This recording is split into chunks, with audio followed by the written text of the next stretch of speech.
থেকে মাধবেন্দ্র পরিপাক নিজের হৃদয় নিংড়ানো অস্ত্র জল দিয়ে কর্পূর দিয়ে ভগবান গোপীনাথের দেহে চন্দন লাগাতে শুরু করলেন। সেই যে শুরু হলো সেই দিনটি ছিল শুভ অক্ষয় তৃতীয়া। প্রবেশের পূর্বে প্রথমে আমি এই শ্রী শ্রী নরসিংহজি মন্দির ইসকন কর্তৃপক্ষের কাছে কৃতজ্ঞতা প্রকাশ করছি যে আজকে একটি ভালো দিনে শুভ দিনে আমরা এই কথা বলার সুযোগ পেয়েছি। বিশেষ করে আমার সামনে যারা ভক্তরা শুনছেন কিংবা যারা লাইভে সারা পৃথিবীর লোক দেখছেন, আজকে অক্ষয় তৃতীয়ার এই যে মহাপুণ্য লগ্নে আমরা গীতার আলোচনা, রুটিন আলোচনার সাথে সাথে অক্ষয় তৃতীয়ার মাহাত্ম্য নিয়ে আলোচনা করব, যা শ্রবণ করলে দুর্লভ মনুষ্য জন্ম শুধু সার্থকই নয়, সারা আপনি বলতে গেলে যে কথাটি শাস্ত্রে বলেছে, নক্ষয়তে ইতি অক্ষয়, যার কোনো ক্ষয় নেই তাকে বলা হয় অক্ষয়। আজকে যা করবেন তা সারা জীবনের জন্য অক্ষয় হয়ে থাকবে। আপনারা দেখছেন জয় গীতা চ্যানেল। সবাইকে দণ্ডবত প্রণিপাত নিবেদন করছি। মাতাজিরা এবং পিতাজিরা একটু সামনে আসলে ভালো হয়, কারণ পিছনে আরো ভক্ত মাতাজিরা যাতে বসতে পারেন। আমরা একটু সামনে গিয়ে বসি। আপনাদের শুরুতে যে কথাটি বলি, পাঠে প্রবেশের পূর্বে প্রথমে আমি এই শ্রী শ্রী নরসিংহজি মন্দির ইসকন কর্তৃপক্ষের কাছে কৃতজ্ঞতা প্রকাশ করছি যে আজকে একটি ভালো দিনে শুভ দিনে আমরা এই কথা বলার সুযোগ পেয়েছি। বিশেষ করে আমার সামনে যারা ভক্তরা শুনছেন কিংবা যারা লাইভে সারা পৃথিবীর লোক দেখছেন, আজকে অক্ষয় তৃতীয়ার এই যে মহাপুণ্য লগ্নে আমরা গীতার আলোচনা, রুটিন আলোচনার সাথে সাথে অক্ষয় তৃতীয়ার মাহাত্ম্য নিয়ে আলোচনা করব, যা শ্রবণ করলে দুর্লভ মনুষ্য জন্ম শুধু সার্থকই নয়, সারা আপনি বলতে গেলে যে কথাটি শাস্ত্রে বলেছে, নক্ষয়তে ইতি অক্ষয়, যার কোনো ক্ষয় নেই তাকে বলা হয় অক্ষয়। আজকে যা করবেন তা সারা জীবনের জন্য অক্ষয় হয়ে থাকবে। আমরা সেখানে যাব। তার পূর্বে আজকের আলোচ্য শ্লোকটি আমরা রুটিন ওয়ার্কে আমার সাথে আপনার সহযোগিতা করবেন। শ্রীমদ্ ভগবদ গীতা যথাযথ দ্বিতীয় অধ্যায় সাংখ্য যুগের 16 নম্বর শ্লোক। ন অসত বিদ্যতে ভাব, ন অভাব বিদ্যতে সতঃ, উভয়পি দৃষ্টয়ন্ত তু অনয় তত্ত্বদর্শিভিঃ। ন অসত বিদ্যতে ভাব, ন অভাব বিদ্যতে সতঃ,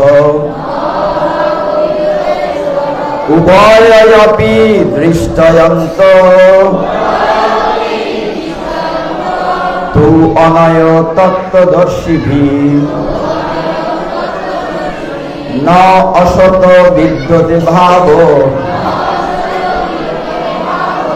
ন অভাব বিদ্যতে সতঃ, উভয়পি দৃষ্টয়ন্ত তু অনয় তত্ত্বদর্শিভিঃ। আপনারা কৃপা করুন। নয় অসত বিদ্যতে ভাব, ন অভাব বিদ্যতে সতঃ, উভয়পি দৃষ্টয়ন্তঃ তু অনয় তত্ত্বদর্শিভিঃ। ন অসত বিদ্যতে ভাব, ন ভাব বিদ্যতে সতঃ, নিশ্চয়ন্ত অনয় তত্ত্বদর্শী। হরে কৃষ্ণ। ন শত বিদ্যতে ভাব, ন ভাব বিদ্যতে শতঃ, উভয়পি দৃষ্টয়ন্ত তো অনয় তত্ত্বদর্শী। হরে কৃষ্ণ। আর শাব্দিক অর্থ গীতার গান একটু ড্রপ করছি, অনুবাদ আমার সাথে সহযোগিতা করবেন। তত্ত্বদ্রষ্টাগণ সিদ্ধান্ত করেছেন যে অনিত্য জড় বস্তুর অর্থাৎ জড় দেহ স্থায়িত্ব নেই এবং নিত্য বস্তুর কখনো বিনাশ হয় না। তারা উভয়ের প্রকৃতি সম্বন্ধে অবগত হয়ে এই সিদ্ধান্তে উপনীত হয়েছেন। এই শ্লোকের চমৎকার প্রাঞ্জল তাৎপর্য করেছেন ইসকন প্রতিষ্ঠাতা আচার্য শ্রীল প্রভুপাদ। শ্রীল প্রভুপাদ কি? আপনি একটু শ্রবণ করুন। পরিবর্তনশীল দেহের কোনো স্থায়িত্ব নেই।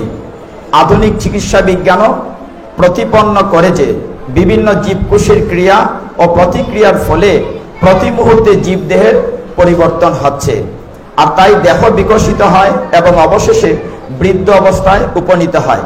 কিন্তু দেহ ও মনের সব রকম পরিবর্তন হওয়া সত্ত্বেও আত্মা নিরন্তর অপরিবর্তিত থাকে। জড়দেহ এবং সনাতন আত্মার মধ্যে এটি হচ্ছে পার্থক্য। প্রকৃতিগতভাবে দেহ সর্বদা পরিবর্তনশীল আর আত্মা হচ্ছে শাশ্বত সনাতন।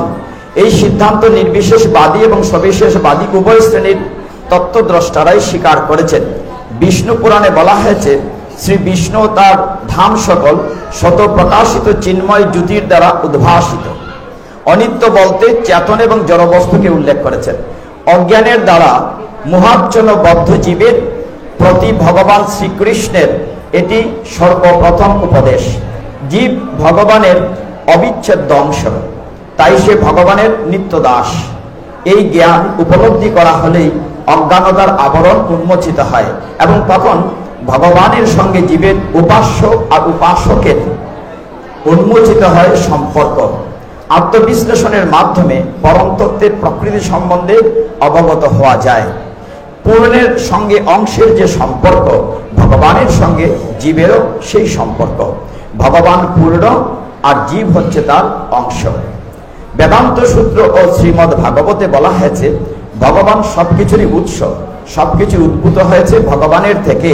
ভগবানের থেকে উদ্ভূত সবকিছু প্রকৃতিতে পরা ও অপরা এই দুটি স্তরে উপলব্ধ হয়। জীব ভগবানের পরা প্রকৃতির অন্তর্গত। সপ্তম অধ্যায়ে এই সম্বন্ধে বিশদভাবে আলোচনা করা হবে। শক্তি ও শক্তিমানের মধ্যে যদিও কোনো ভেদ নেই, তবুও শক্তিমানকে শক্তির নিয়ন্ত্রণরূপে স্বীকার করা হয়ে থাকে। পরমেশ্বর ভগবান হচ্ছেন শক্তিমান এবং শক্তি বা প্রকৃতি সর্বাবস্থাতে তার নিয়ন্ত্রণাধীন। তাই প্রভু বৃত্ত অথবা গুরু ও শিষ্যের সম্পর্কের মতো জীবসমূহ সর্বদাই পরমেশ্বর ভগবানের অধীন। অজ্ঞানের অন্ধকারে আচ্ছন্ন থাকলে এই স্বচ্ছ জ্ঞান উপলব্ধি করা সম্ভব নয়। ভগবান তাই অজ্ঞান অন্ধকার দূরীভূত করে সর্বকালের সমগ্র জীবকুলকে জ্ঞানের আলোকে উদ্ভাসিত করার জন্য এই ভগবদ গীতার শিক্ষা দান করেছেন। এখানেই প্রাঞ্জল তাৎপর্য সমাপ্ত। শ্রীল প্রভুপাদ কি? আলোচ্য শ্লোকে লিঙ্ক ধরে আমরা আজকে অনেক আলোচনার আছে। যদি আপনারা কৃপা করে আমাকে সময় দেন, 1 ঘন্টা, বেশি না, আপনারা উপকৃত হবেন, আমিও আপনাদের চরণধুলি পাব। আজকের দিনটিকে আমরা অক্ষয় বলছি এবং আজকের শ্লোকেও দুটি বিষয় বলা হচ্ছে। দেহটি নশ্বর, যার ক্ষয় হবে, আর আত্মাটি অবিনশ্বর। এই প্রসঙ্গে শ্রীমদ্ ভগবদ গীতায় এই অধ্যায়ের 22 নম্বর শ্লোকে ভগবান বলেছেন, ন এনমে চিন্দন্তি শস্ত্রাণি ন এনমে দহতি পাবকহ ন চৈনমে ক্লেদয়ন্তপ ন সুশয়তি মারুতহ। অর্থ কি? ভগবান বলছেন আত্মাকে অস্ত্র দিয়ে কাটা যায় না, আগুনে পোড়ানো যায় না, জলে ভিজানো যায় না, বাতাসে উড়ানো যায় না। অতএব এটি হচ্ছে অবিনশ্বর, অর্থাৎ আজকের দিনে যা করবেন সব অবিনশ্বর হবে। তাহলে আজকের শ্লোকের সাথে শব্দের একটি সামঞ্জস্যতা আছে।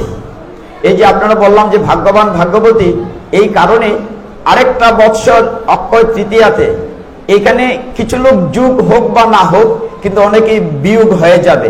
এটা সত্য কিনা? এখানে আজকে যারা বসেছি, সামনের বছর কি সবাই থাকবো? কেউ না কেউ বিয়োগ হয়ে যাবে, পৃথিবী থেকেই বিয়োগ হয়ে যাবে। যুগ হতে পারে, নাও হতে পারে, কিন্তু বিয়োগ হবে এটা নিশ্চিত। তার মানে কি, ভগবান এই শ্লোকে বলেছেন যে দেহ নিয়ে আমরা তো আড়াই বড়াই করি, এই দেহটা একেবারেই নশ্বর। মনে করেন একজন বয়স্ক মাতাজি বা পিতাজি, আপনার বয়স 40, 50, 60 যাই হোক, আপনি কোটি কোটি টাকা খরচ করলে আবার কি ছোট বালিকা বা বালক হতে পারবেন? পারবেন? আমি কি কোটি টাকা খরচ করলে ছোটবেলা হতে পারবো? পারবো না। তার মানে আমার শিশুকাল, কৈশোরকাল, যৌবনকাল মরে গিয়েছে, এবং এটি হচ্ছে নশ্বর। অবিনশ্বর কোনটি? আত্মা। আর অবিনশ্বর কোন কাজটি?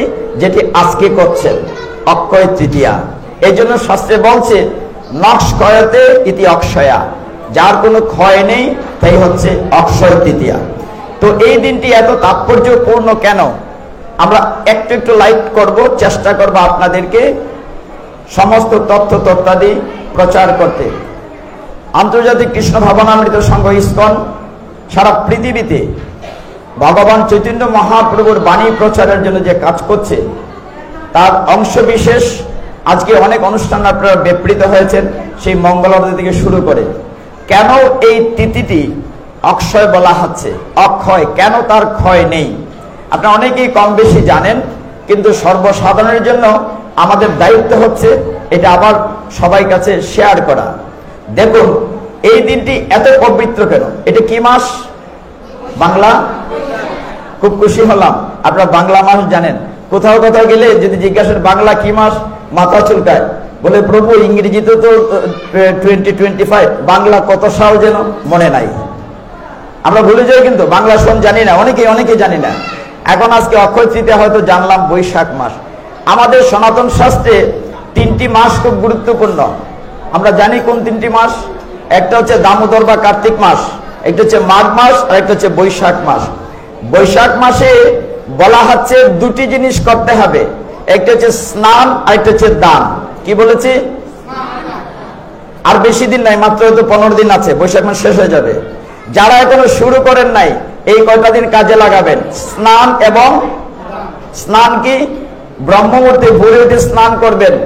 1 নম্বর, শাস্ত্র বলছে আপনি ভোরে উঠে যখন স্নান করার জন্য তৈরি হবেন, 1 কদম রেডি হবেন, তখনই আপনার 1000 অশ্বমেধ যজ্ঞের ফল পাবেন। আর দানের বেলা বলা হচ্ছে অনেক কথা আছে। 1 নম্বর হচ্ছে তুলসীতে জল দান। কি দান? তুলসীতে। অনেকে ঘটি দিয়েছে না, ওরকম তুলসীতে জল দান। আর হচ্ছে সাধুগুরু বৈষ্ণব ব্রাহ্মণকে বস্ত্রদান, ছত্রদান, পাদুকা দান, তিল দান, অর্থদান, স্বর্ণদান ইত্যাদি ইত্যাদি। আজকে আপনারা খেয়াল করেছেন অনেকে এইগুলা পালন করেছেন। তার মানে অক্ষয় তৃতীয়ার এই যে পুণ্য তিথি, তিথি বুঝেন কিনা? আমরা তিথি বুঝি কিনা? অক্ষয় তৃতীয়াতে বলছি, তিথি কেউ বুঝি কিনা? বুঝি না। তিথি হচ্ছে একটা টাইম, পার্টিকুলার কয়েক মিনিট। আরো সহজ করে বলি, একটা চাঁদ পূর্ণিমার পরে আস্তে আস্তে ক্ষয় হয় না? ক্ষয় হতে হতে 15 দিন লাগে অমাবস্যা, প্রায় 15 দিন। এটাকে বলে আমরা কৃষ্ণ পক্ষ। অমাবস্যার পর থেকে চাঁদ আস্তে আস্তে বাড়তে থাকে পূর্ণিমা পর্যন্ত, সেটাকে বলে আমরা শুক্ল পক্ষ। একটি পক্ষ হচ্ছে 15 দিন, পক্ষ হচ্ছে এই 15 দিনকে যখন 15টা টুকরা করবেন, এক একটা অংশকে বলে একটা তিথি। পূর্ণিমার পরের দিনকে বলে প্রতিপদ বা প্রথমা, অমাবস্যার পরের দিনকে বলে প্রতিপদ বা প্রথমা, তারপরে দ্বিতীয়া, তৃতীয়া, যেমন আজকে তৃতীয়। বৈশাখ মাসের শুক্ল পক্ষের আজকে তৃতীয়া তিথি। এগুলো তৃতীয়া, চতুর্থী, পঞ্চমী, ষষ্ঠী, সপ্তমী, অষ্টমী, নবমী, একাদশী তিথি পালন করেন, ঠিক কিনা? মানে 15 দিনকে টুকরা করলে এক একটা অংশের সময়কে বলা হয় তিথি। Clear sir? আচ্ছা, তাহলে আজকে হচ্ছে বৈশাখ মাসের শুক্লপক্ষের তৃতীয়া, বিশেষ একটি তৃতীয়া, তার নাম কি? অক্ষয় তৃতীয়া, যার কোনো ক্ষয়, ভালো করলে যেমন ক্ষয় নাই, খারাপটাও ক্ষয় যাবে না, এটা মনে রাখতে হবে। আজকে যদি মিথ্যে কথা বলেন, কারোর সাথে প্রতারণা করেন, কিংবা ইত্যাদি ইত্যাদি খারাপ কাজ করেন, সেটাও কিন্তু রেকর্ডেড। Be careful.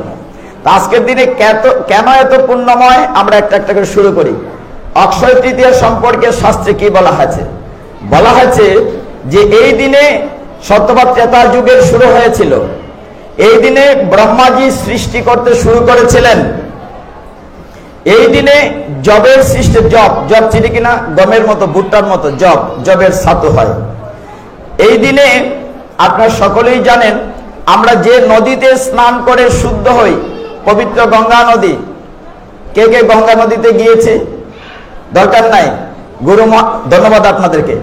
যদি গঙ্গা থেকে স্নান করার কথা অথবা নদীতে স্নান করার কথা, কিন্তু গুরু মহারাজ বলছেন না যেতে পারলে আমরা বাথরুমে স্নান করার সময় গঙ্গা গঙ্গা গঙ্গা বলে এই জলে স্নান করব। হরিব।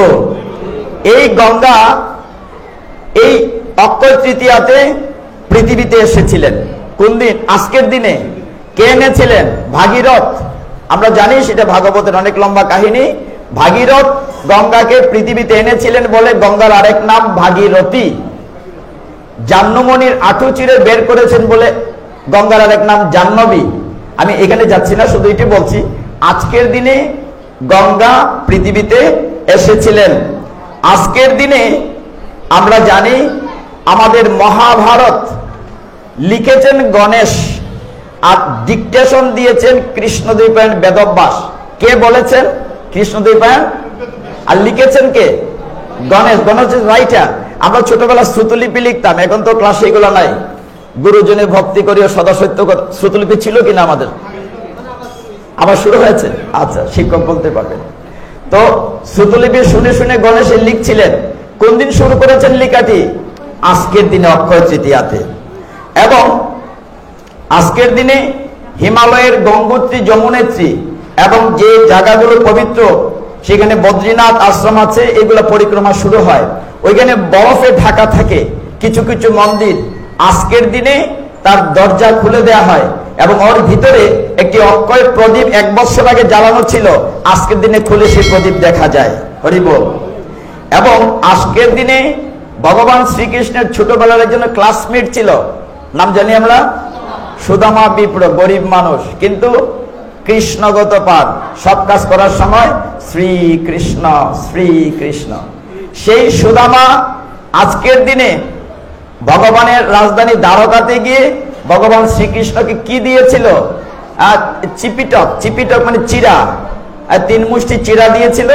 ভগবান তার বিনিময়ে বিশাল রাজপ্রাসাদ সম্পদ দিয়েছিলেন। সুদামা কৃপা কোন দিন পেয়েছিল? এই অক্ষয় তৃতীয়ার দিন। আপনারা জানেন মহাভারত যেহেতু চলে এসছে, কথাটি বলি। মহাভারতে দ্রৌপদী, যুধিষ্ঠির মহারাজ সহ তারা যখন বনে ছিলেন, গভীর জঙ্গলে বনবাসে ছিলেন, তাদের খাওয়া পড়ার যাতে কষ্ট না হয়, সূর্যদেব তাদেরকে এই দিনে একটি অক্ষয় পাত্র দিয়েছিলেন। কোন দিনে? আজকের দিনে। অক্ষয় পাত্র সম্পর্কে আপনারা জানেন, এইটা থেকে 1000 লোক, আপনাদের মতো লক্ষ লোককে খাওয়ালেও খাবার শেষ হয় না। শুধুমাত্র দ্রৌপদী খেয়ে ফেললে আর কোনো খাবার থাকবে না। এই নিয়ে একটা কাহিনী আপনারা জানেন। দুর্যোধন দুঃশাসন কত দুষ্টুমি করেছিল। দুর্বাসা মুনিকে দলবল দিয়ে পাঠিয়েছিল যে তুমি যাও, দ্রৌপদী খাওয়ার পরে গেলে পরে চাইবে এখন তোমাদের খাবার দিতে পারবে না, রুষানলে দুর্বাসা অভিশাপ দিকে সকলেই বর্ষা হয়ে যাবে। কিন্তু রাখে কৃষ্ণ। আচ্ছা, দ্রৌপদী কৃষ্ণকে কি বলে ডাকতেন? সখা। কি বলে ডাকতেন? আর কৃষ্ণ দ্রৌপদীকে বলতেন। দুর্বাসা মুনি গিয়েছেন, সকলের মন খারাপ, সকলে খেয়ে ফেলেছে, দ্রৌপদীও খেয়ে ফেলেছে, কিন্তু পাত্র ধোয়া হয় নাই।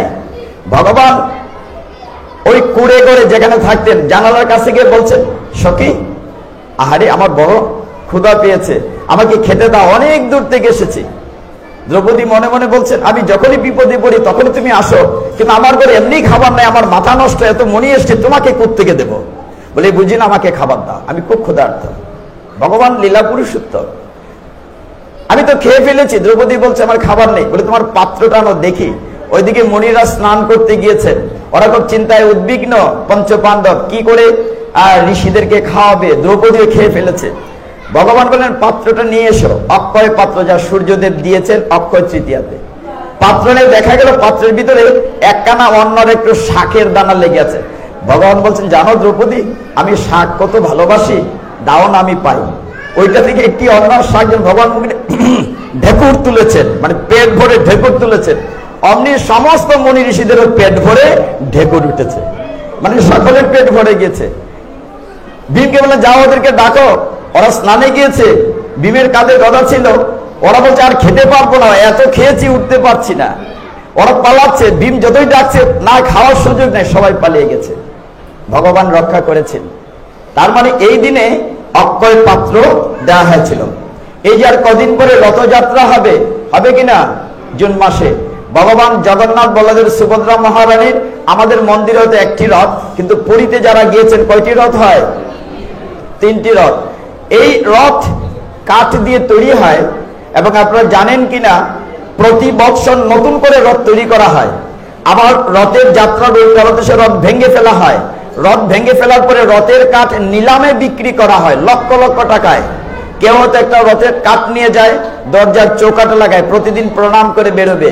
কেউ হয়তো নিয়ে তার ছেলে মেয়েকে দেয়, আমি যখন মারা যাব আমার শেষ কৃত্যানুষ্ঠানে রথের পবিত্র কাঠ লাগাবে। নিলামে বিক্রি হয়। এবং এই অক্ষয় তৃতীয়ার দিন জগন্নাথের পুরীতে রথযাত্রা নির্মাণ কাজ শুরু হবে আজকে। হরিব, কত পবিত্র এই দিনটি। ভগবান শিব ঠাকুর একবার ভিক্ষাবৃত্তিতে গেলেন।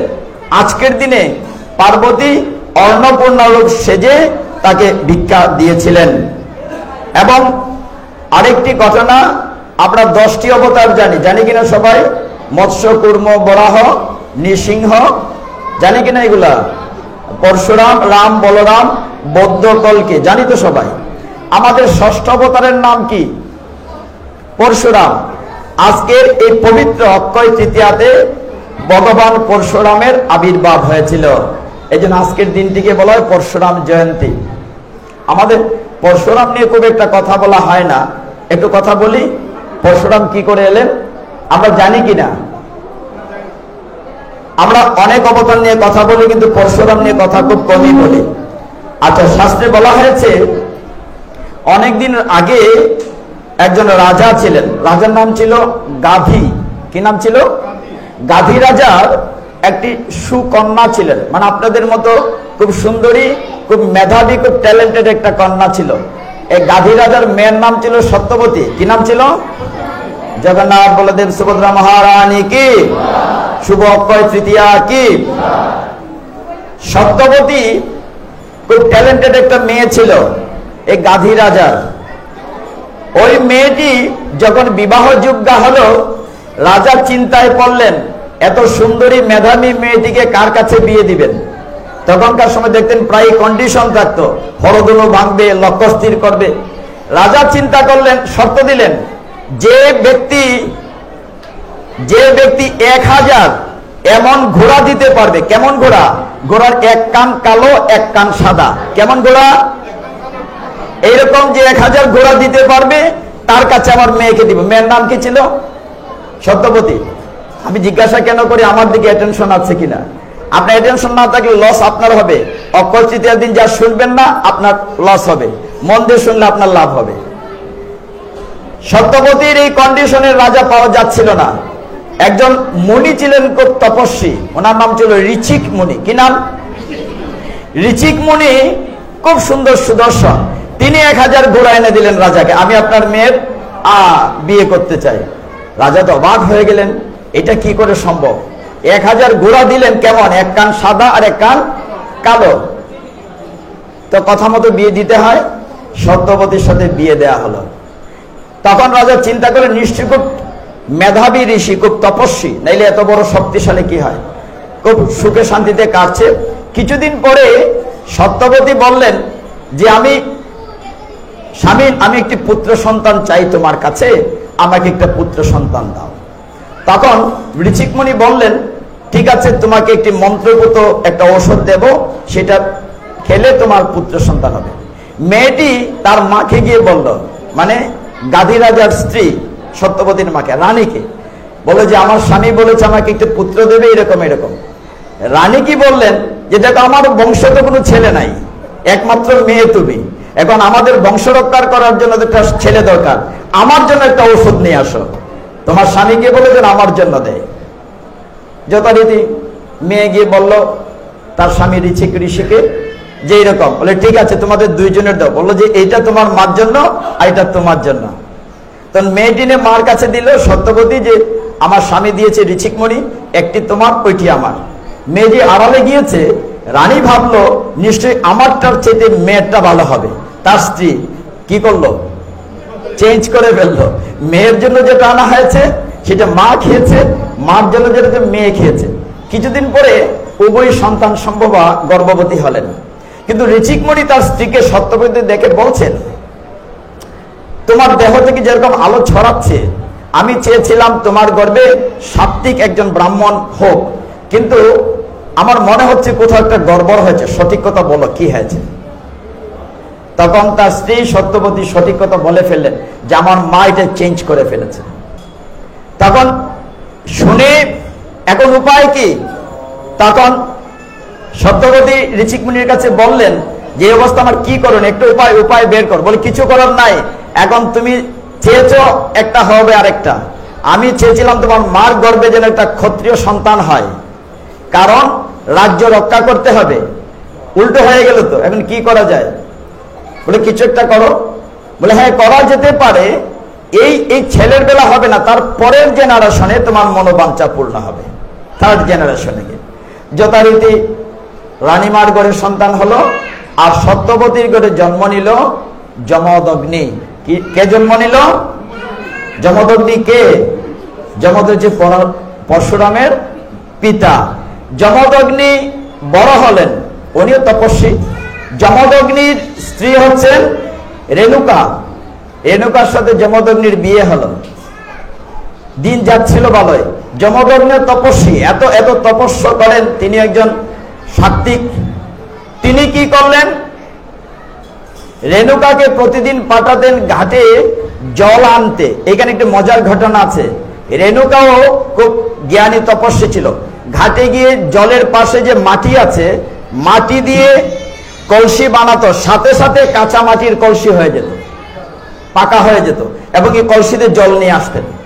তো প্রতিদিন রেণুকা জল নিয়ে আসেন, যমদগ্নি তপস্যা পূজার্চনা করেন। একদিন হলো কি তিনি জল আনতে গিয়েছেন, তখন আকাশ দিয়ে বিমান পথে একজন গন্ধর্ব যাচ্ছিলেন, মানে স্বর্গের নায়ক মনে করেন। ওইটা দেখে রেণুকার ওই দিকে চলে গিয়েছে, তার তপস্যার খেদ হয়েছে। ওই দিন মাটি উঠাচ্ছে কিন্তু কলসি আর হচ্ছে না, কলসি ভেঙে যাচ্ছে। ওইদিকে দেরি দেখে যমদগ্নি প্রচন্ড রাগ করলেন। তিনি কিন্তু সব দেখছেন অন্তর্নয়ন দিয়ে। যখন দেরিতে আসলেন, এই তুমি আমার এই আশ্রমে ঢুকবে না, বেরিয়ে যাও, বেরিয়ে যাও। তুমি এতক্ষণ কোথায় ছিলে, কি করেছিলে, তোমার কোন দিকে কাম লালসা হয়েছিল আমি সেটা বুঝতে পেরেছি, তুমি বেরিয়ে যাও। শাস্তি কি? মৃত্যুদণ্ড। অন্য ছেলেদেরকে বললেন, শুনল না। তখন পরশুরামকে বললেন, ওই যমদগ্নি রেণুকার ছেলে পরশুরাম।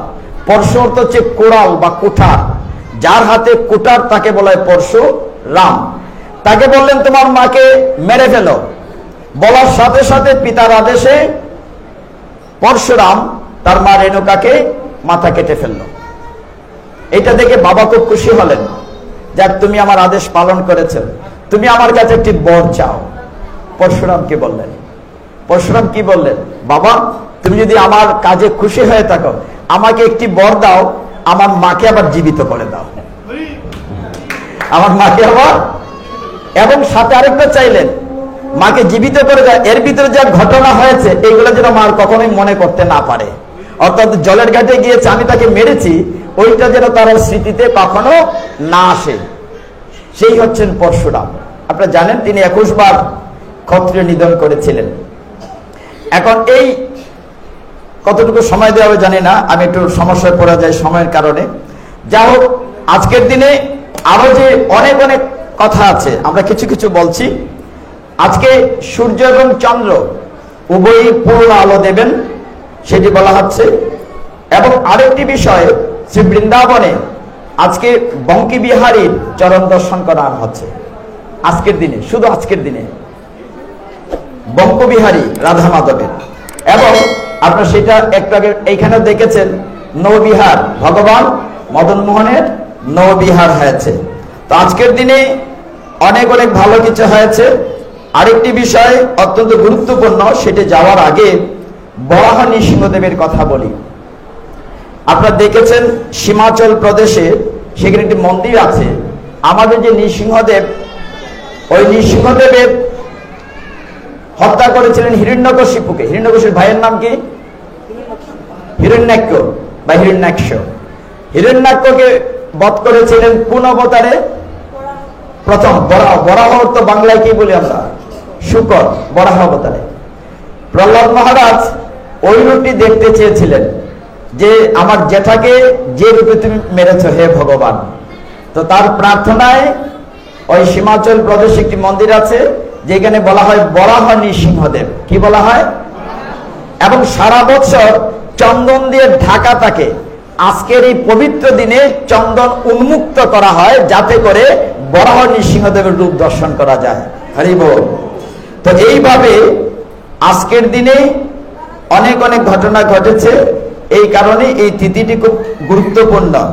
তো আমরা একটি কথা বলবো, খুব গুরুত্বপূর্ণ একটি বিষয়, সেটা হচ্ছে যে আজকের দিনে এটি পেছনের কাহিনী বলি, দাপর যুগে, তারপর সত্য যুগে যাবো।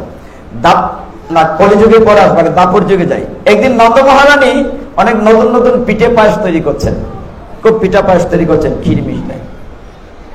কানাই জিজ্ঞাসা করছে, মা তুমি এগুলো কেন তৈরি করছো? বলে তোমার বাবা নন্দ মহারাজ কিছুদিনের জন্য বাইরে বেড়াতে যাবেন, এই জন্য কিছু দিয়ে দিতে হবে না, বাইরে যাবেন। আমি ব্যস্ত, ডিস্টার্ব করো না, তোর বাবাকে জিজ্ঞাসা করো কেন যাবেন। তো বাবার কাছে গিয়েছে, নন্দ মহারাজের কাছে। কানাই গিয়ে জিজ্ঞাসা, বাবা তুমি কোথায় যাবে? বলে যাব আমি প্রয়াগে। আপনার প্রয়াগে কদিন আগে গিয়েছিলেন কুম্ভ মেলায়, অনেকেই। কুম্ভ মেলা কি আমরা জানি? কুম্ভ মানে কি জানি? না স্নান না, কুম্ভ মানে কি? হায় হায়, কুম্ভ মেলায় অনেকেই গিয়েছেন। কুম্ভর তো কি প্রভু? কলস। একজনকে পাওয়া গেল। কুম্ভর তো এটা রাশির নাম আছে না, কুম্ভ রাশি। কুম্ভর তো কলস। এই জায়গাটা এত পবিত্র কেন? সারা পৃথিবীতে এর চেয়ে বড় সমাগম হয় না। হয় কি? প্রয়াগ, যেখানে গঙ্গা, যমুনা এবং সরস্বতী গুপ্ত নদীর তিনটি ধারা আছে, সেখানে কুম্ভ মেলা কেন এত পবিত্র? তাহলে একটু পিছনে যাই। সমুদ্র মন্থন হয়েছিল, আপনারা জানেন। একদিকে অসুর, একদিকে দেবতারা অমৃত তোলার জন্য বাসুকি নাগ দিয়ে যেখানে গন্ধমাদন পর্বত দিয়ে তারা কি করছিল? দধি মন্থনের মতো মন্থন করে সেখানে ঐরাবত উঠেছে, তারপরে ঘোড়া উঠেছে, অনেক কিছু, লক্ষ্মী দেবী উঠেছেন। সেখানে অমৃতের কলসি কুম্ভ নিয়ে কে উঠেছিল? হ্যাঁ, ধন্বন্তরী। মনে আছে? ধন্বন্তরীর গলাটা এই শামুকের মতো পেঁচানো, ধন্বন্তরী উঠেছিল। এই কলসি অসুররা ছু মেরে নিয়ে গিয়েছিল। তখন গরুর পাখি আবার ওই দিক থেকে নিয়ে এসেছিল, মানে টানাটানি হচ্ছিল দুই পক্ষে। যখন অমৃতের কলসি নিয়ে কারাকারি হচ্ছিল উভয় পক্ষে, দেবতা, তখন ওই কলসি থেকে কয়েক ফোঁটা জল ওই জায়গায় পড়েছিল প্রয়াগে। ওই যে অমৃতের কয়েক ফোঁটা কুম্ভ থেকে পড়েছিল, এই জন্য জায়গাটার নাম কুম্ভ মেলা। ক্লিয়ার? এই কলসি থেকে অমৃত পড়েছিল, এই জন্য সকলেই যায় ওই জলে যদি স্নান করে আমি অমর হতে পারি, ঠিক কিনা? কিন্তু কেউ কি অমর? গীতায় ভগবান কি বলেছেন দ্বিতীয় অধ্যায় সাংখ্য যুগে? জাতৈশ্য ধ্রুবং মৃত্যুর ধ্রুবং জন্ম মৃত্যুশ্চ। জন্মিলে মরতে হবে, মরলে আবার জন্ম নিতে হবে, ধ্রুব সত্য। তো সেই কোথায় ছিলাম? পিতা নন্দ মহারাজ প্রয়াগে যাবেন। কৃষ্ণ বলছেন ছোট কানাই যে বাবা আজকে না, তুমি একটা দিন পরে যাও, কালকে অক্ষয় তৃতীয়া, তুমি কালকে যাও, আজকে যেও না। ঠিক আছে, ছেলের কথা শুনলেন। ঘটনাটি শুনুন। নন্দ মহারাজ বলছেন আমি প্রয়াগে যাব, গঙ্গায় যাব। কেন? বাবাকে জিজ্ঞাসা করেছেন। তখন বলছেন নন্দ মহারাজ ওইখানে দেখেছে একটি দৃশ্য আছে। একদিন একটি সাপ মরে গেছে একটি পাখির চঞ্চু দ্বারা। চঞ্চু মানে ঠুট, ঠুটে করে একটি সাপকে নিয়ে যাচ্ছে। সাপের লেজ গঙ্গাতে লেগেছে, সাথে সাথে গঙ্গা জলের স্পর্শে ভগবানের সেই বিষ্ণুদূতের রূপ ধারণ করেছে। এত পবিত্র গঙ্গা জল। এটা শুনে কৃষ্ণ বলল, ঠিক আছে তুমি কালকে যাও। ওই দিন রাত্রির বেলা আপনারা যাবেন বিভিন্ন জায়গায়। আগে যে রাজা মহারাজা ছিলেন বা রাজবাড়ি ছিল, প্রত্যেকের নিজস্ব কুণ্ড বা পুকুর থাকতো, যে একটা পুকুরে রানীরা স্নান করবেন, একটা পুকুরে রাজপুত্র, শ্যামকুণ্ড, রাধাকুণ্ড আলাদা আলাদা প্রত্যেকের জন্য। ঠিক এমনি নন্দ মহারাজের জন্য একটি কুণ্ড ছিল, তিনি সেটা স্নান করবেন। তিনি দেখছেন ওই কুণ্ডে স্নান করতে যাবেন, চিনেন না, এরকম একটা রাজার মতো বেশ, নদীর পাড়ে, পুকুরের পাড়ে, সরোবরের পাড়ে ধুলিতে গড়াগড়ি দিচ্ছে আর জলে ডুব দিচ্ছে, আবার গড়াগড়ি দিচ্ছে, জলে ডুব দিচ্ছে। তো জিজ্ঞাসা করলেন, নন্দ মহারাজ তুমি কে? বললেন, প্রভু আমি সেই প্রয়াগ তীর্থ, এখানে ধুলিতে গড়াগড়ি দিচ্ছ কেন? যেখানে অনাদিরাদি গোবিন্দ শ্রীকৃষ্ণের চরণ ধুলি লেগে আছে। আমার প্রয়াগে সমস্ত পৃথিবীর লোক আসে স্নান করে নিজের পাপ স্খলন করার জন্য। নদীতে স্নান করে ওই পাপটা তো আমার নদীতে দেয়, প্রয়াগে দেয়। আমি এখানে এসেছি সেই পাপগুলা দূর করব এই ধুলি মেখে আপনার কুণ্ডতে স্নান করে। পরের দৃশ্য দেখলেন, বলেন তাহলে আমি তো ভুল ঘাটে চলে আসছি স্নান করতে। আরেকটা ঘাটে দেখলেন শুধু মহিলারা স্নান করছে, সর্বনাশ, ওদেরকেও চিনি না, ওরা কারা? ভুল করে অন্য ঘাটে চলে গেলাম কিনা নিজের কুণ্ড রেখে। ওই মহিলারা বলে যে প্রণাম করে নর্মদা বলছে, দেখো আমি হচ্ছি গঙ্গা, আরেকজন বলছে আমি হচ্ছি নর্মদা, আমি হচ্ছি সরস্বতী। ও তাহলে সব তীর্থ এখানে এসে স্নান করছে। শুধু স্নান করছে না, আগে কি করছে? ব্রজের ধুলি গায়ে মাখছে। যে ধুলিতে আমার প্রাণ কৃষ্ণের চরণের রেণু আছে, সেই ধুলিতে গা মাখছে, তারপরে স্নান করছে। এই দৃশ্যগুলো দেখে তিনি এতটাই আনন্দিত হলেন, বলেন তাইলে আমার বাইরে যাওয়ার দরকার নাই, এই কুণ্ডতে স্নান করলেই হবে। কবে? অক্ষয় তৃতীয়ার দিন। কবে? তাহলে সমস্ত তীর্থের পুণ্য হয়ে যাবে। এটার বহু কাহিনী আছে, আমি শেষের দিকে একটু সময় নিব, 10 মিনিটের বেশি না। সেই জায়গাটি অনেক কাহিনী আছে। আজকের দিনে খুব পুণ্যময় তিথি অক্ষয় তৃতীয়াতে সবচেয়ে যে গুরুত্বপূর্ণ যে বিষয়টি, আজকে কদিন ধরে আপনার চন্দন বাড়ছেন কিনা? এই চন্দন যাত্রাটা আজকে থেকে শুরু হচ্ছে কিনা? কতদিন? 21 দিন। আমরা জানি কিনা সবাই? যারা যারা চন্দন বাটেন নাই, চলবে 21 দিন চন্দন বেটে দিবেন। আমরা শুরু করেছি 7-8 দিন আগ থেকে। কেন? কারণ আজকে দেখেন জগন্নাথ, বলদেব এবং শ্রীকৃষ্ণকে চন্দন দিয়ে ঢেকে দেওয়া হয়েছে। এই রূপটি চলবে 21 দিন। এখন আজকের দিনে যে চন্দন যাত্রা শুরু হলো, চন্দন যাত্রাটা কবে থেকে শুরু হয়েছে? আমরা একটু পেছনে যাই। আজকে বৈশাখ মাসের শুক্লপক্ষের তৃতীয়াতে, অর্থাৎ অক্ষয় তৃতীয়াতে। তো শুরু হয়েছে অক্ষয় তৃতীয়াতে। শুরু কে করেছিলেন? কলিযুগ পাবন অবতার শ্রীমন মহাপ্রভুকে চিনি কিনা? চিনি না। আপনি চিনি বললে আমি মানব না। আমরা 5000 বছর আগে গীতা ভাগবত যতটা জানি, চৈতন্য চরিতামৃত ততটা জানি না, ঠিক কিনা? আমরা কি আনন্দের কথা বলি আগে? হবিগঞ্জের বাইরে যখন কোথাও পাঠে যাই, আপনাদের চরণধুলি মাথায় নিয়ে, দেশে বা দেশের বাইরে, পৃথিবীর বহু দেশে যাওয়ার আমার সুযোগ হয়েছে। London, America, Sweden, Japan, Denmark, বহু দেশে। গত বছর এই সময়টাতে ছিলাম দক্ষিণ কোরিয়া এবং সিঙ্গাপুর। বাইরে যখন আমরা যাই, যখন বলি আমরা we have come from Bangladesh, Srihatta Sylhet, Habiganj চিনে না। শ্রীহট্ট সিলেট বলে ভক্তরা জড়াইয়া ধরে, আলিঙ্গন করে। আমি বললাম রাখো, আর একটু বাকি আছে, প্লিজ ওয়েট, সামথিং এহেড। বলে কি? যে আমরা শুধু মহাপ্রভুর বাড়ি ঢাকা দক্ষিণ সিলেট থেকে আসি নাই, আমি এসেছি মহাপ্রভুর মামার বাড়ি থেকে। I have come from the মহাপ্রভুর ম্যাটার্নাল। কোথায়? বলে শ্রীঅঙ্গন। কোথায়? বলে সচিঅঙ্গন, বাহুবল, মিরপুর, যেখানে মহাপ্রভুর মামার বাড়ি। আমি মহাপ্রভুর মামার দেশের লোক। যেই কথাটা আঞ্জামানি ধরছেন, একবার সেটটা ঘটালায়, এবার ঠিক আছে। তার মানে দেখেন, আপনারা যেখানে আছেন, যাদের বাড়ি হবিগঞ্জ, আপনাদের যে কি সৌভাগ্য আপনারা নিজেরাও জানেন না। আমরা হাজার টাকা খরচ করে যাই বৃন্দাবনের নবদ্বীপে, ভালো কথা, কিন্তু আমাদের বাড়ির কাছে যে সচিঅঙ্গন আছে, যেখানে মহাপ্রভুর মাতুলালয়, যেখানে নীলাম্বর চক্রবর্তী, পৃথিবীতে মহাপ্রভুর 2 রকম বিগ্রহ আমরা দেখি। একটি লম্বা খাড়া, হাত নিচে কিংবা হাত উপরে, ঝাঁকড়া চুল অথবা নেড়ামাথা।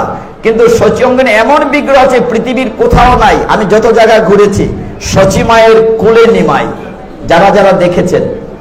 আমরা মাত্র 540 বছর আগের কথা, কিন্তু 5000 বছর আগের গীতা মুখস্থ, ভাগবত অনেকেই মুখস্থ, কিন্তু আমাদের মহাপ্রভুকে আমরা ততটা জানি না। তাহলে যেতে হবে চৈতন্য চরিতামৃতে। আজকের দিনে যে লীলাটি শুরু হয়েছে চন্দন যাত্রা, এটা আলোচনা করব 5 মিনিট, তারপর শেষ করে দেব। আপনাদের কষ্ট হলে ক্ষমা করে দিবেন, কিন্তু আজকে যা নিবেন এটা অক্ষয় হয়ে থাকবে। চৈতন্য মহাপ্রভুর গুরুদেবের নাম কি? কে কে জানে? ঈশ্বরপুরী। ঈশ্বরপুরীর গুরুদেবের নাম কি? মাধবেন্দ্রপুরী। Very good. তাহলে আপনারা জানেন, আপনাদেরকে আবার প্রণতি নিবেদন করছি যারা জানেন, আর যারা জানেন না তাদের জন্য না। ব্যাপারটা হচ্ছে জানতে হবে। আমার মহাপ্রভুকে আমি চিনি না, অথচ আমার মহাপ্রভুকে নিয়ে সারা পৃথিবীতে কোটি কোটি টাকার ব্যবসা হচ্ছে, এটা জানেন? সারা পৃথিবীর লোক কিন্তু আমার মহাপ্রভুকে চিনে, কিন্তু আমরা মহাপ্রভুর মামার বাড়ির লোক, আমি মহাপ্রভুকে চিনি না। মহাপ্রভুর গুরুদেব ঈশ্বরপুরী, ঈশ্বরপুরী গুরুদেব মাধবেন্দ্রপুরী, এটা সেই দিনের কথা, এই 500-550 বছর আগের কথা। মাধবেন্দ্র পরিপাত ছিলেন অযাচক। কি বলেছি? মানে যেচে কিছু খায় না যাকে, তাকে বলে অযাচক।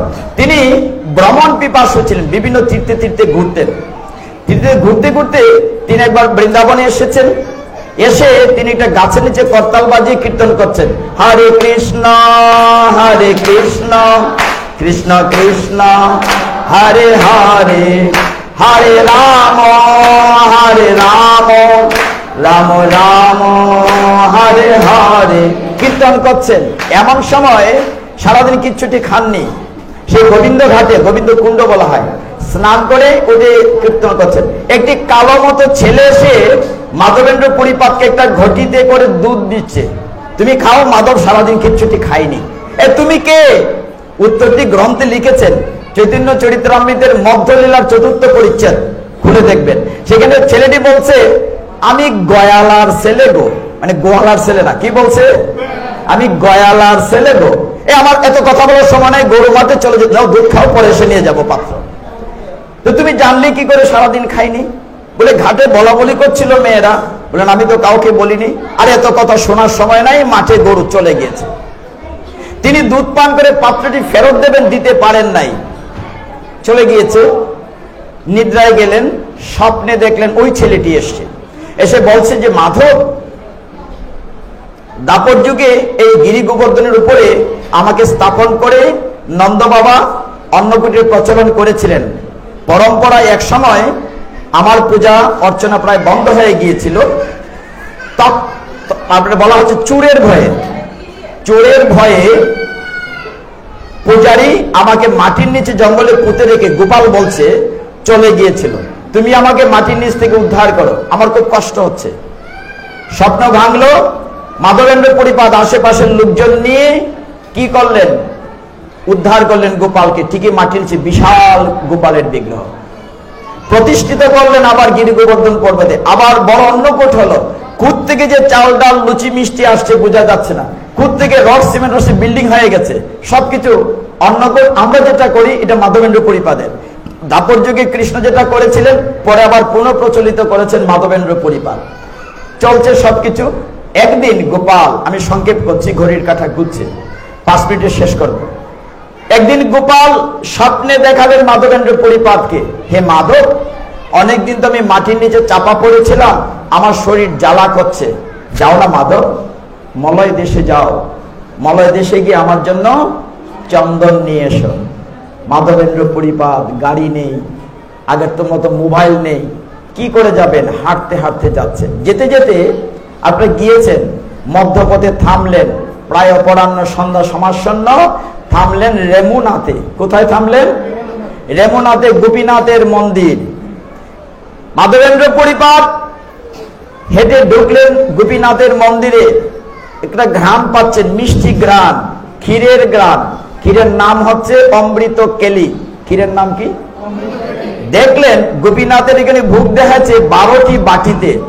মাধবেন্দ্র চিন্তা করলেন, একটা বাটি যদি আমি পেতাম তাহলে দেখতাম কি করে তৈরি করেছে, আমি আমার গোপালকে দিতাম। পরবর্তী মানুষ, সর্বনাশ, আমি না অযাচক, আমি তো অপরাধ করে ফেলেছি, আমি লোভ করেছি বাটির প্রতি, সর্বনাশ হয়েছে। তিনি মন্দির থেকে চলে গিয়ে মাধবেন্দ্র পরিপাত কি করলেন?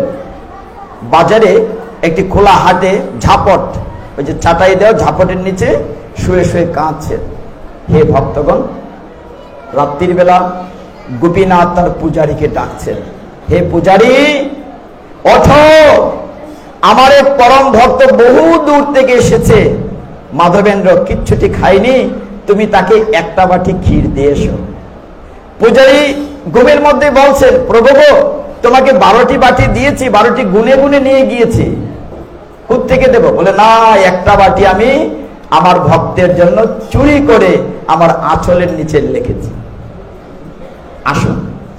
পূজারী গেলেন, সত্যি দেখলেন যে গোপীনাথ তার আঁচলের নিচে একখানা বাটি রেখে দিয়েছে। রাত্রিবেলা ভোর হয়ে যাচ্ছে, বাটি নিয়ে ডাকছে পূজারী, মাধব। মাধবেন্দ্র চিনে না, অপরিচিত লোক। ডাকতে ডাকতে গিয়ে দেখে ঝাপটের ভিতরে শুয়ে কাঁদছে তখন মাধবেন্দ্র। ভগবান, আমি কিনা অযাচক তোমার কাছে চাইলাম। মাধব, তুমি কত বড় ভক্ত তুমি নিজেও জানো না। দেখো, তোমার জন্য গোপীনাথ ক্ষীর চুরি করে রেখে দিয়েছেন। ভগবান কতটুকু ভক্তের অধীন, ভাগবত খুলে দেখবেন। প্রথম দিকে একটা জায়গায় লিখেছেন, ভগবান বলছিলেন ব্রহ্মাকে, দেখো ভগবান বলছেন, আমি তো স্বাধীন না রে, আমি স্বাধীন না। ভগবান বলছেন আমি স্বাধীন না, তাহলে তুমি কার অধীন?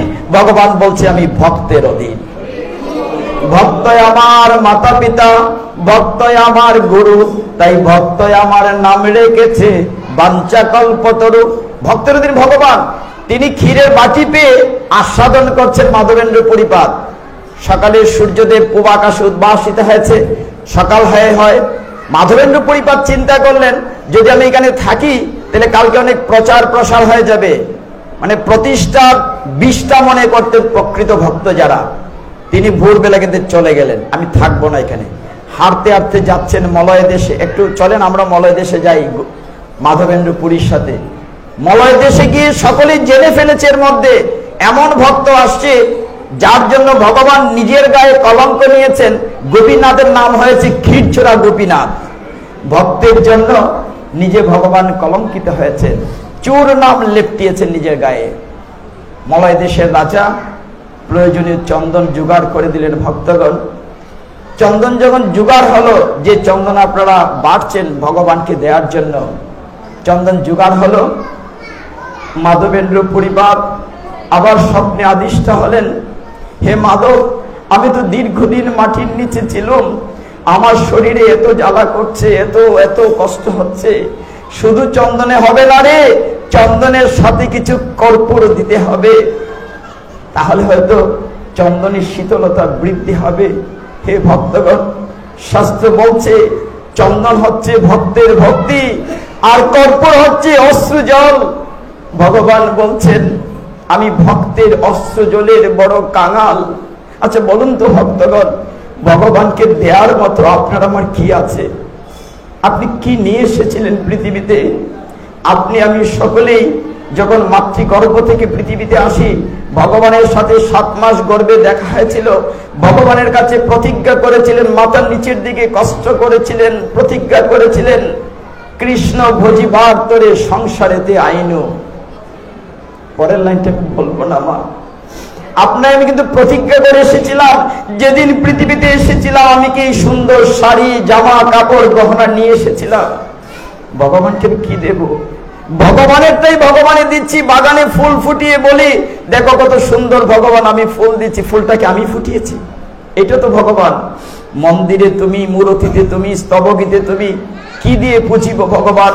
তাই ভগবান বলছেন, যদি দিতে হয় তুমি আমাকে 2টি ফোঁটা অশ্রু জল দাও, আমি ভক্তের 2টি ফোঁটা অশ্রু জলের বড় কাঙাল। ভগবানকে দিতে হয় 2টি ফোঁটা অশ্রু জল দেন। ভগবান বলছেন, মাধব রে, চন্দনে আমার জ্বালা জোড়াবে না, তার সাথে কর্পূর দিবে।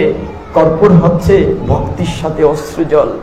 মাধবেন্দ্র পরিপাত চন্দনের সাথে কর্পূর নিয়ে ফিরত আসছেন। আসার পথে আবার সেই রেমুনাথে উঠেছেন, ক্ষীরচোরা গোপীনাথের মন্দিরে 1 রাত্র থেকেছেন। স্বপ্নে আদেশ হয়েছে, মাধবেন্দ্র পরিপাতকে বলছেন, হে মাধব, তোমার গোপাল আর এই গোপীনাথ অভিন্ন, তোমাকে গোপালের কাছে যেতে হবে না। এই গোপীনাথের গায়ে তুমি আজ থেকে চন্দন লেপন শুরু করো।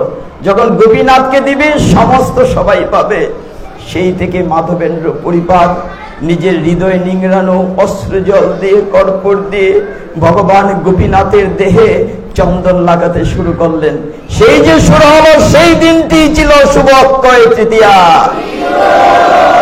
এবং সেই অক্ষয় তৃতীয়ার দিন থেকে চন্দন যাত্রা শুরু হলো, চলবে 21 দিন। ভক্তগণ, আমরা এখানে বিশ্রাম রাখবো, ভুল ত্রুটি ক্ষমা করবেন। ভক্তদেরকে একটু দেখাই।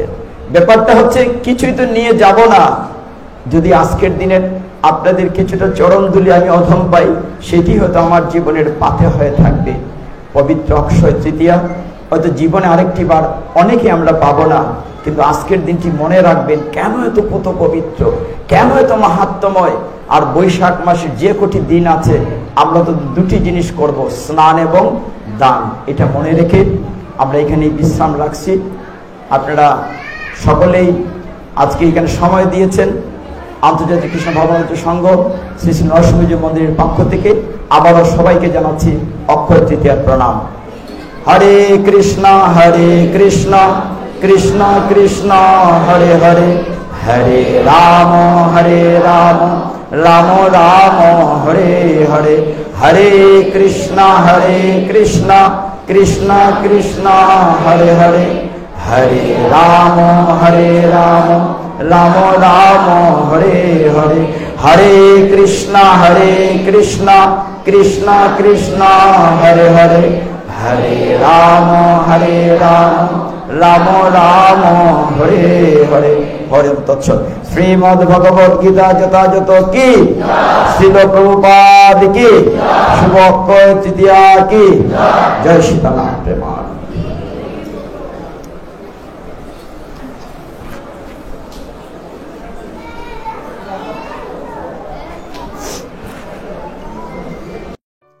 Subscribe to our YouTube channel.